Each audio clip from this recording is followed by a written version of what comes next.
Hello fellow Hunters of the Blue, and welcome to an exclusive view into one of my private tutorings.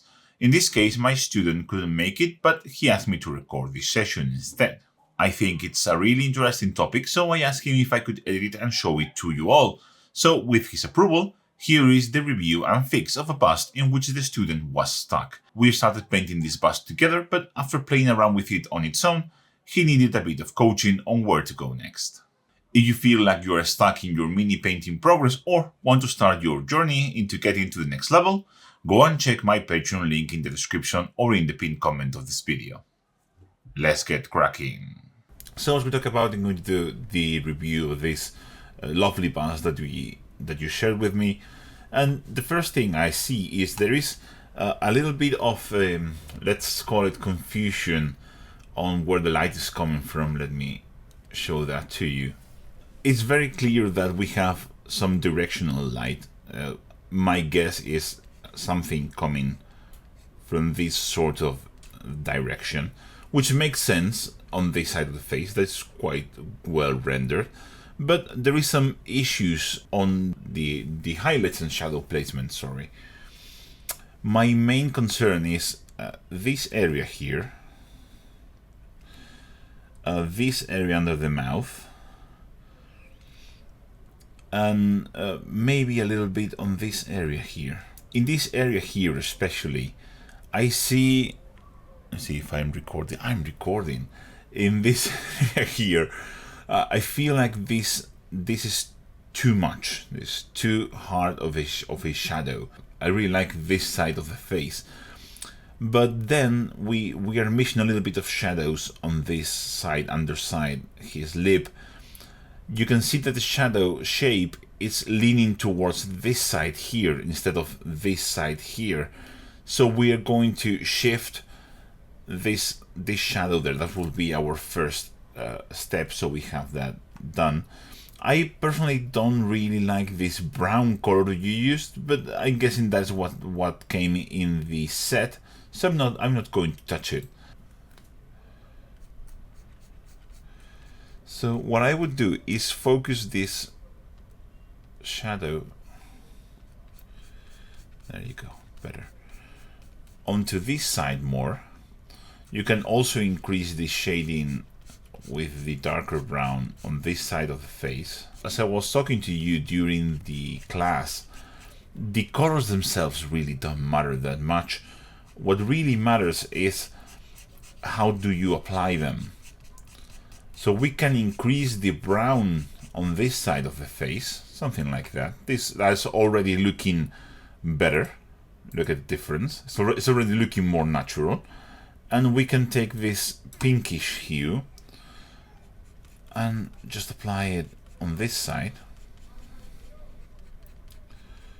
Just like this. Maybe take some of these highlights. Yeah, much better. Like that. And here we can highlight this side of the cheeks. Why? Because if the light is coming from the direction we already plotted, this side of his jawbone should be highlighted. We are going to take again this mid-tone you have here, this sort of color, and I'm going to smooth out and maybe this color, sorry, and maybe tone down this shadow here. Okay, yeah, better. Something like this.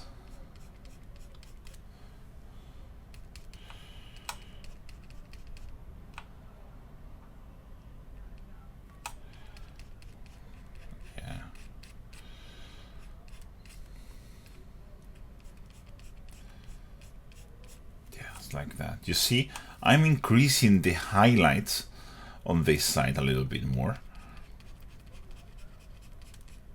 Same for this side, same for the forehead. Just here, a big juicy highlight here on the forehead. Just like that. And you can immediately see how much of a difference this makes. Just like that. Another thing that I would do is probably tone down the red on the lips, which I think it's a bit too much. Okay, so let me try to tone this down. I'm going to grab a little bit of a pinkish color. I would probably mix both. I'm doing this in Photoshop because that's how you probably do it in Photoshop. I think he has like a sculpted,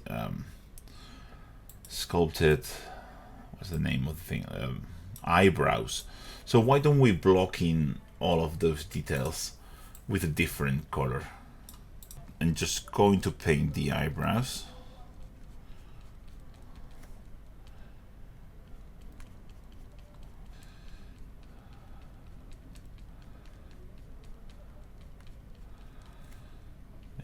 And as you see, I'm focusing the highlight on the eyebrows in the same direction. So that already helps, because if we have that mass of unpainted chest, it really hurt. Just very broad, so it's not interfering with our perception. You also want to take this very dark color that you're using for your shadows and shade stuff like the inside of the ears and things like that. So you want to pick up just a recessed shade, same here, just there. So I think he can benefit from a little bit of tinting, a little bit of hues. So I'm going to take like a red color, like a deep red color, something like this.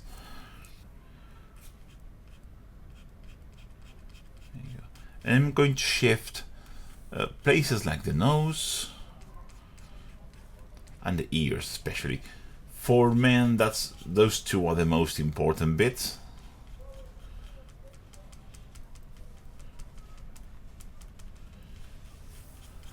It really helps a lot when you see that nose getting red. It gives a lot of personality. At least I think it does. Look at the difference. Now that I have my ears glazed with and my nose glazed with this red, I'm going to go back to my highlight color on the nose, and I will probably apply another highlight here. Oh, this is too. Just to take back the lost light. You can move on and do stuff like bird stubble. I think this bust in particular is really well suited. What I like to do is take a turquoise color, a dark turquoise color, something like this. I think this is going to be perfect. Very thin down, so extremely low opacity, because this is going to really show. I'm going to start applying this turquoise color here. Also here. You can see how that doesn't look turquoise at all. It just looks, you have to be very careful on a bust with it. You have to have very good glaze control. But you see the difference, it's amazing. And you can, I don't like to go too hard with this, because it can start to look jarring very quickly. But I do like to apply a little bit of this, to do this and be more careful, something like this.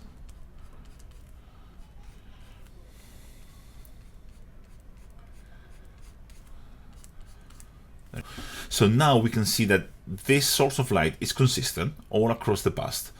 And then if you want, and this is completely optional, I think we actually talked about this, you can add what is usually called a cut light.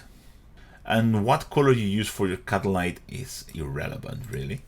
This is something that Mark Masclans does a lot, and something that I really like. So you can add sort of a defining light on this side, something like this. Like the subject is highlighted from another source of light coming from the other side, like coming from the back, sort of speaking. For that, we probably will need to darken this ear a little bit more. There you go. And then we can take this and we can put this cat light there, and it looks like he is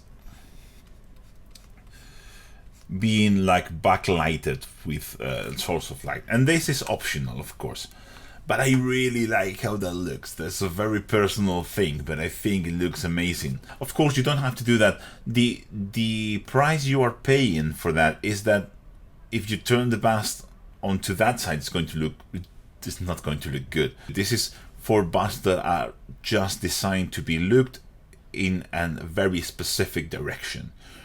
So completely optional, but I like it personally.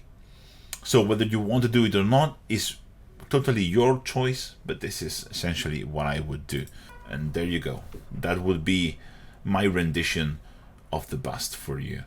Don't be shy.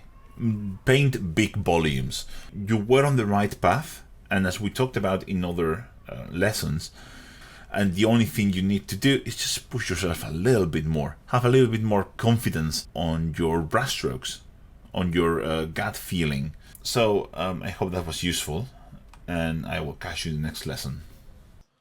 So that was it. I think that was a really interesting exercise, and if you think that this is something that you will benefit from, or do you want to take your painting to the next level, go and check my Patreon. The link will be in the description below, and there you will have all of the options for private tutorings. Thank you very much for watching. I'll catch you in the next one. Bye.